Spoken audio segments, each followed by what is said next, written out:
चला तर बनवूया आज दोडक्याची भाजी। तर सकाळपासूनची कामं करता करता मला दुपार होते आणि दुपारी मी व्हिडिओ बनवायला सुरुवात केली आहे। किती कामं उरकली तरी सुद्धा कामं घरातली संपतच नाहीत। चला रेसिपी बनवूया।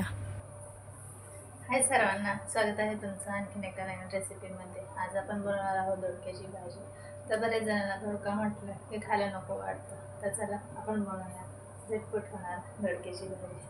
तर इथे मी पाव किलो दोडका घेतलाय आणि एकदम ताजा फ्रेश आहे। तर आता याची एकदम चविष्ट भाजी बनवूया। जे कोणी दोडका खात नसतील त्यांना सुद्धा ही भाजी अशी बनवली तर खूप आवडेल। एका चपातीऐवजी 2-3 चपाती नक्कीच खातील। तर सर्वात अगोदर आपण इथे दोडक्याची जी वरच्या शिरा असतात त्या पिलरने काढून घ्यायच्या आहेत। तर सर्व अशा वरच्या साली सर्व आपण काढून घेतल्यात। खूप खरडून काढायचं नाही, दोडका ताजा आहे आणि कवळा आहे, खूप चांगलीची भाजी होते। तर हे पहा, असं वरून याच्या फक्त ज्या शिरा असतात त्या काढून घेतल्यात आणि याची जी साल निघलेली आहे याची सुद्धा चटणी बनवली जाते। तुम्हाला जर त्याची रेसिपी पाहिजे असेल तर मला कमेंटमध्ये तसं सांगा। इथे मी मूठभर मुगाची डाळ भिजवून घेतली आहे। तर इथे मी मुगाची डाळ वापरली। मुगाच्या डाळीमुळे हा दोडका खूप चांगला बनतो। तर मुगाची डाळ 10 ते 15 मिनिट गरम पाण्यात भिजवून घ्या, किंवा तुम्हाला वेळ असेल तर अर्धा तास अगोदर भिजवून ठेवायची। तर सगळ्यात अगोदर आपण इथे दोडका कापून घेऊया। तर दोडक्याचे असे 4 भाग करून घ्यायचे आणि एकाच आकारामध्ये सर्व दोडका कापून घ्यायचा, म्हणजे ते दिसायलाही छान दिसतं आणि एकसारखी भाजीसुद्धा कापली जाते।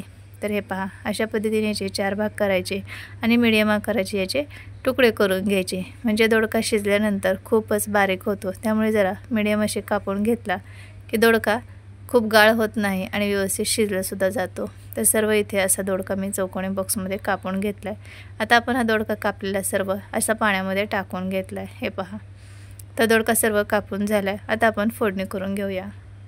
कढईमध्ये 1.5 पळी तेल टाकून घेतले। आता आपण याच्यामध्ये पाव चमचा मोहरी टाकून घेऊयात। मोहरी छान फुटू द्यायची। नंतर यामध्ये पाव चमचा जिरे टाकायचे। जिरे मोहरी चांगले फुलले पाहिजे।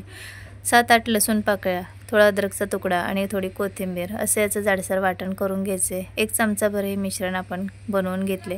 हे सुद्धा आपण आता तेलामध्ये टाकून घेऊया आणि चांगलं फ्राय करून घेऊया। याचा कच्चेपणा अजिबात ठेवायचा नाही। लसूण चांगला लालसर होईपर्यंत परतून घ्यायचे। हे पहा, म्हणजे भाजी एकदम चविष्ट बनते। आता इथे लसूणचं वाटण चांगलं भाजून झाले। यामध्ये बारीक चिरून घेतलेला 1 टोमॅटो टाकून घेऊया आणि तेलामध्ये तो सुद्धा आपण थोडा वेळ परतवून घेऊया। आता आपण याच्यामध्ये चवीनुसार मीठ टाकून घेऊयात आणि हे सर्व परतवून घेऊयात। तर आपण जेवढी भाजी बनवणार आहोत त्यानुसार तुम्ही इथे मीठ टाकून घ्यायचे। आता याच्यामध्ये दोडका टाकून घेऊयात। तर दोडका स्वच्छ धुवून घेतला आहे आणि चाळणीमध्ये काढून घेतला आहे, म्हणजे त्यामधलं एक्स्ट्राचं पाणी सर्व निथळून जाईल।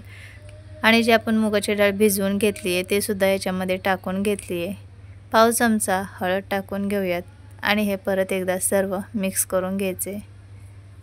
तर हळद आणि मिठामुळे याला चांगलं पाणी सुटतं आणि अंगचं पाणी सुटलं की भाजी खूप चांगली बनते। तर आत्ताच मस्त खमंग याचा सुगंध येतोय फोडणीचा। आता हे सर्व मिक्स करून घेतले। आपण याच्यावरती झाकण ठेवूया। 1-2 मिनिट वाफ काढून घेऊयात। तर 2 मिनिटानंतर आपण उघडून पाहूयात। तर मस्त याला चांगली वाफ बसली आहे। परत एकदा हे सर्व मिक्स करून घेऊयात। तर बऱ्याच जणांना दोडक्याची भाजी आवडत नाही, कारण तो खूप चविष्ट बनत नाही किंवा खायला चांगलं लागत नाही। तर अशा पद्धतीने करून पहा, अतिशय चविष्ट बनतो। तर आता आपण याच्यामध्ये 1 चमचा चटणी टाकून घेऊयात, पाव चमचा लाल मिरची पावडर टाकून घेऊयात आणि पाव चमचा धना पावडर टाकून घेतली। तुमच्याकडे जे मसाले असतील ते तुम्ही इथे टाकले तरीसुद्धा चालेल। जे मसाले तुम्हाला आवडत असतील ते सुद्धा वापरू शकतात। आता आपण हे सर्व मिक्स करून घेऊयात। तर दोडक्याला चांगलं सर्व मसाले लागेपर्यंत हे व्यवस्थित मिक्स करून घ्यायचे। तर तुम्हाला इथं दिसत असेल मस्त हे दोडक्याला अंगचं पाणी सुटलेलं आहे। हे पहा, या रश्श्यामुळेच भाजी खूप चांगली बनते। आता याच्यामध्ये आपण गरम पाणी टाकून घेणार आहोत। तर इथे मी गरम पाणी करून घेतले। तर 1 ग्लास एवढं मी पाणी टाकून घेतले। तुम्हाला भाजी किती आवडते, किती पातळ बनवायची त्यानुसार तुम्ही इथे पाण्याची क्वांटिटी कमी जास्त करू शकतात। झाकण ठेवूयात कमी गॅसवरती। 3-4 मिनिट हा दोडका आपण शिजवून घेऊयात। तर आधीमध्ये 1-2दा आपल्याला हे मिक्स करून घ्यायचे। तर 3-4 मिनिटांनी आपण हे उघडून पाहूयात। तर दोडका बऱ्यापैकी शिजत आलेला आहे। परत एकदा सर्व बाजूने चांगलं हे मिक्स करून घ्यायचे आणि परत याच्यावरती झाकण ठेवायचे आणि आणखीन आपण 3-4 मिनिट हा दोडका चांगला शिजवून घेणार आहोत, म्हणजे मऊसूद असा दोडका शिजला जाईल। खूप गाळही करायचा नाही आहे, पण दोडका चांगला शिजवून घ्यायचा आहे, कच्चासुद्धा राहता कामा नये।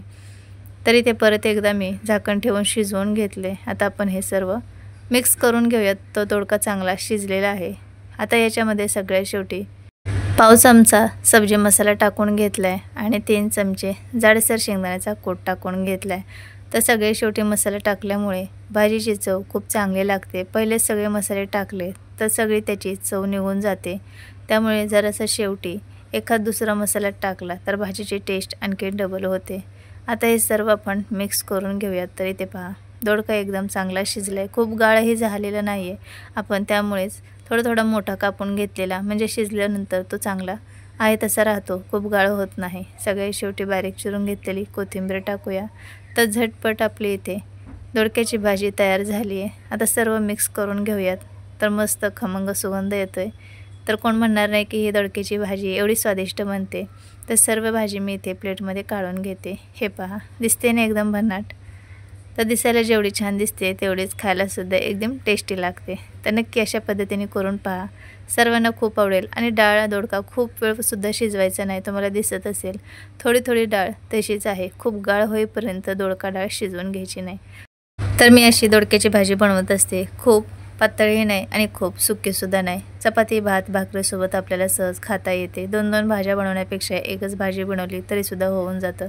तर कशी वाटली तुम्हाला ही रेसिपी नक्की कमेंटमध्ये सांगा. तुम्ही कशा पद्धतीने दोडका बनवतात ते सुद्धा शेअर करा. तर माझ्या रेसिपी पाहायला आवडत असतील तर चॅनलला सबस्क्राईब, लाईक, कमेंट, शेअर करा. आपण भेटूया पुढच्या अशा साध्या सोप्या घरगुती साहित्यात तयार होणाऱ्या झटपट रेसिपीमध्ये.